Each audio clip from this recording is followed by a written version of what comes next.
So we have all heard of people who have lost their Crojo, and I'm sure the knitting community has like a similar little word they've created. Maybe it's even happened to you, but there's a lot of times we just feel uninspired and it gets really hard to pick up our yarn and our hooks or our needles or whatever. And I experienced this once. It was a couple years ago. I was really sick for like a whole month. I had influenza, I had that other thing, and it was like I went so long without crocheting. Like it was like 3 or 4 weeks that my husband honestly was like wondering if there was something even more wrong with me. So it can happen to all of us. But what I want to talk about today is a few things that I have incorporated and just some things that I do to really help stay inspired, which doesn't involve yarn shopping. Let's take a couple minutes real quick and let me show you what I've been doing. So the first thing that really helps me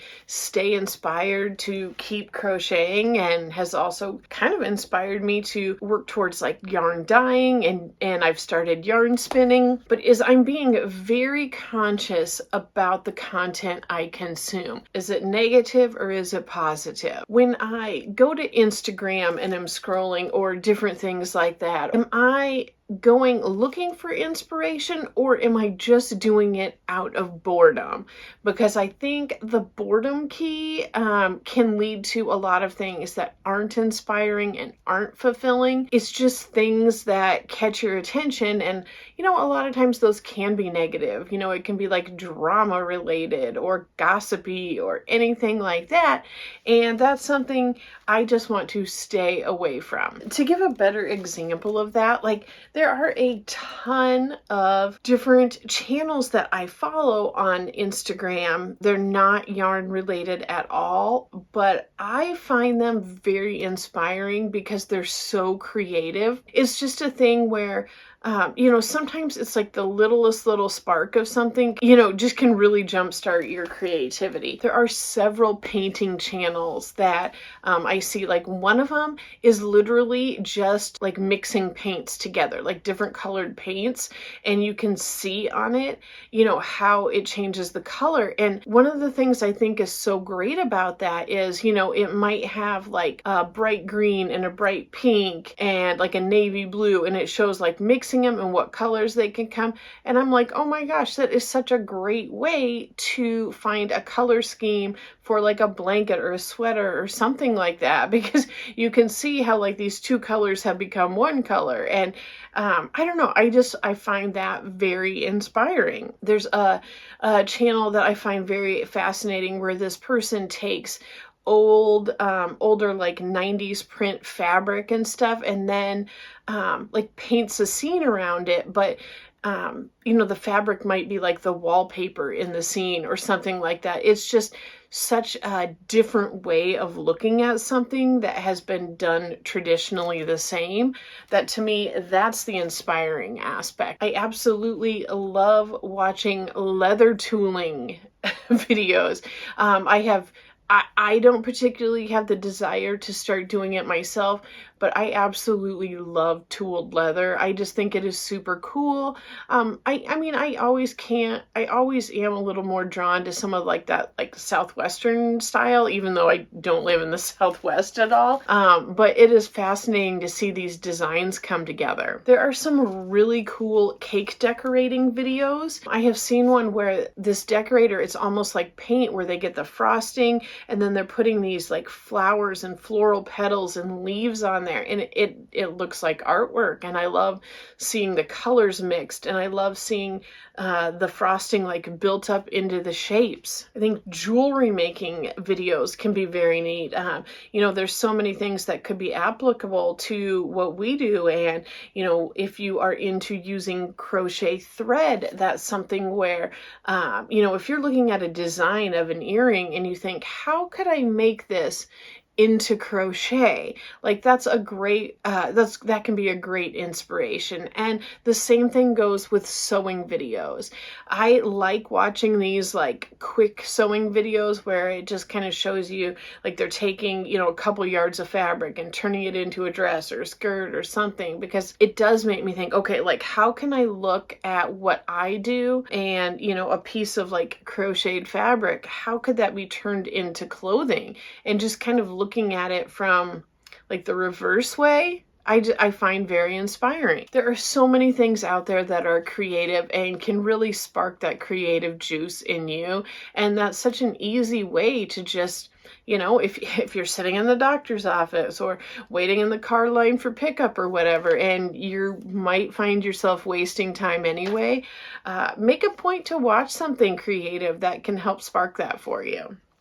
I think another really important part of being inspired and staying inspired is being exposed to other creative type people. And that is the wonderful thing about the internet. You know, I've said this a bunch of times, you know, in my daily life, I only know a couple people that crochet or knit, and I really only like talk to one of them. Like you know, my circle is pretty small.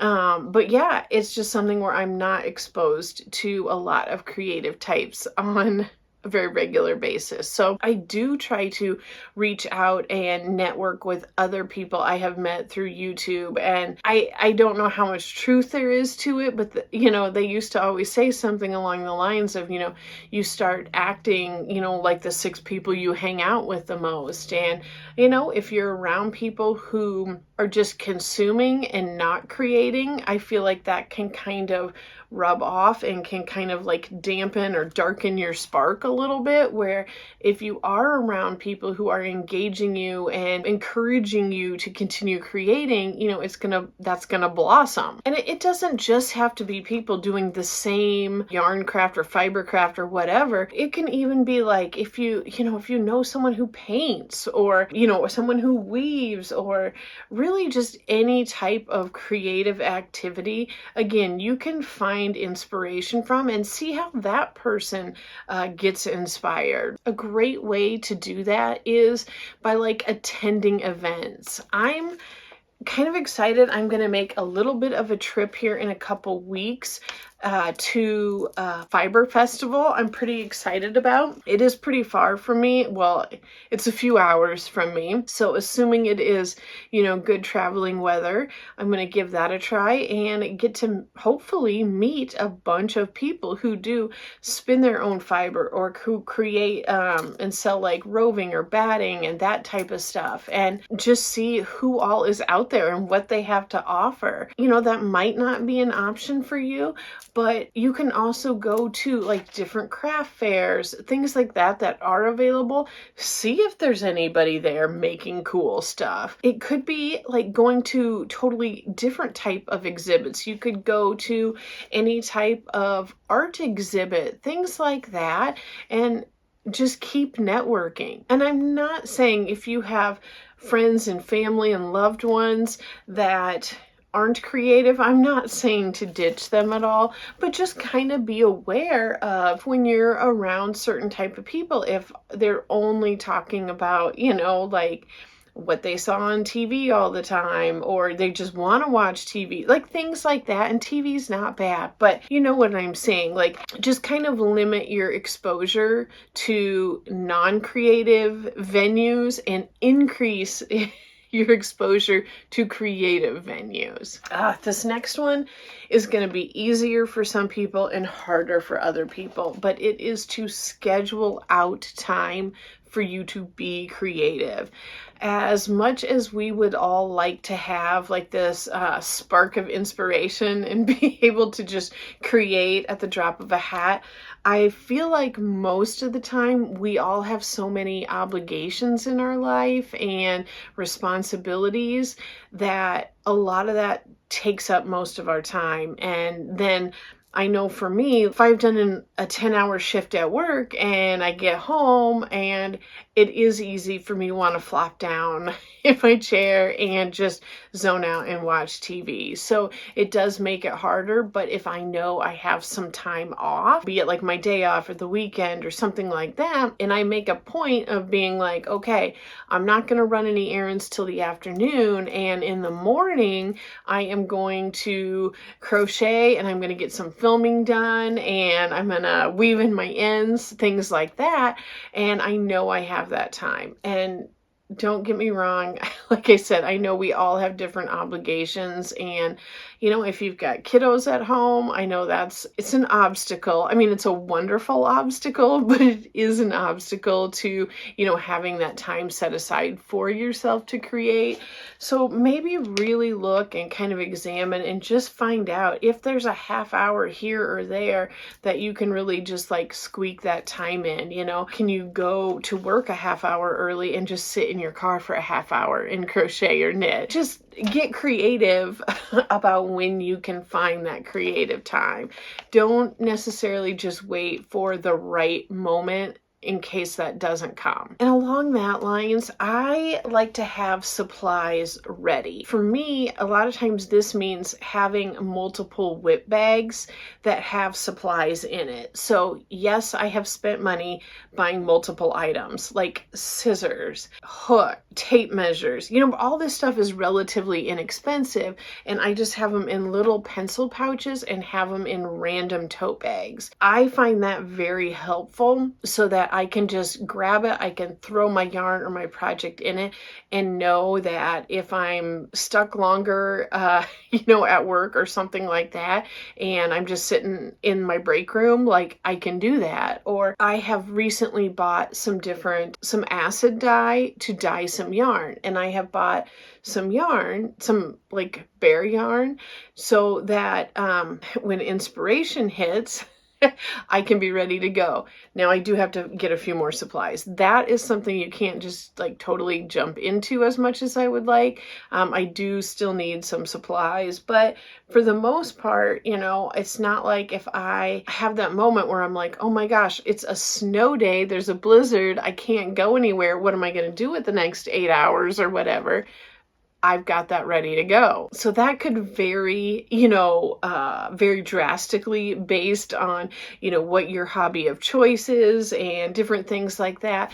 But just be ready for when you have the opportunity to be creative. It might be something like I need to do here is like, I need to get this cleaned off. So that, I have a clear workspace. It might just be that easy. Like take the time to clear off your desk or your table so that you can pool all your supplies on there and get going. It could be whatever. Another thing I try to do to stay inspired is just continue to expand my horizons. It's kind of like the exposure thing, but there's a couple things that I specifically try to search out. I try to look at projects that people are doing, and I'm going to use crochet because primarily that is what I do. I like to see the projects and see the yarns that people who are a bit older than me and a bit younger than me are doing. I think that is a great way. And I'm in the middle. I am middle-aged. I am Gen X. So I am in the middle. But that's something where, maybe you are a baby boomer, or maybe you're a millennial or a Gen Z. And, I don't want to make any assumptions about one generation thinks about the other generation's craft, but you might think someone might be young and inexperienced or doesn't have good taste in yarn, or you might think someone is old-fashioned and doesn't make cool things. I don't know. I'm just making this up, but you get what I'm going at. Like, give another generation's projects a chance, because I think you'll find a lot of really positive things and ways of thinking about a project and about yarn or crochet or knit that maybe you haven't thought of before, because it could be somebody with more experience that is able to execute something a little bit better that you've been struggling with. Or maybe it's something where you've been working on something forever and it's just not giving you the right results. And maybe someone with a fresh perspective who doesn't have a ton of experience can see it totally different. And totally along with this, as far as like patterns and projects go, I like to look at both like modern and vintage patterns. One of my favorite things that I've done is Mary Maxim had a 25-cent pattern sale. It was digital downloads. I don't even know how many I got. And, I may or may not use any or, all of them or whatever, but it is so cool to go in and see some of these vintage patterns and see the shapes, see the textures, see the style of these clothes, and it's just very inspiring because it's not something I see all the time. In the same way with some of the very, very modern crochet that's being created, like more freeform type of stuff or very whimsical and just things with less structure. It's just so interesting to see. So I would definitely encourage you, like I said, look at different age groups and look at both modern and vintage for just a totally different perspective to stay inspired. And earlier I did say that consuming media strategically was probably the most important thing on my list, but my last one is also very, very important. They might be tied there. And that is to push yourself. There's a lot of things that I don't push myself for. I don't feel the need to try like super difficult, intricate patterns, but I do like to try different things. Like I said, I've started with the spinning and I am absolutely loving that. And it was something I was a little scared to do before and didn't really know what I was doing. But I just pushed myself outside of my comfort zone just a little bit. I don't want to say force myself because that somehow like to me implies like it wasn't good or I didn't enjoy it. But it has been very, very inspiring for me to learn more about these different fibers and how they feel and, how you pull them when you're spinning them and all of that stuff. And what fibers do what and how they look together. And I'm just in the very, very beginning stages of spinning, so I pretty much still know nothing, but I am feeling so inspired to work at that more. And I will have a video out, I don't know, maybe in the next month or so, where I'll just kind of show you some of the different spinning supplies I have gotten as a total newbie. So if it's something, if you have to fill out a Christmas list or something like that and you're looking for a few ideas and a new hobby, I'll have that video for you. There is an entire world out there that is full of inspiration, and really all we have to do is kind of open our eyes up and look around and be open to the inspiration and just see how that blossoms in it. If you have been checking out my channel and just watching some different videos, I want to thank you so much for that. I do appreciate it. If you're not subscribed, I would encourage you to subscribe. And if you are still here at the very, very end of this, I would love to invite you to join the channel membership. It's definitely a little more cozy and we can get to know each other a little better. And I've only been at it a couple weeks, but we've got a great membership started, and I would love it if you wanted to pop in and join us. And also a big thank you to all my founding members. Thank you so much, and thank you for talking yarn with me today. Bye.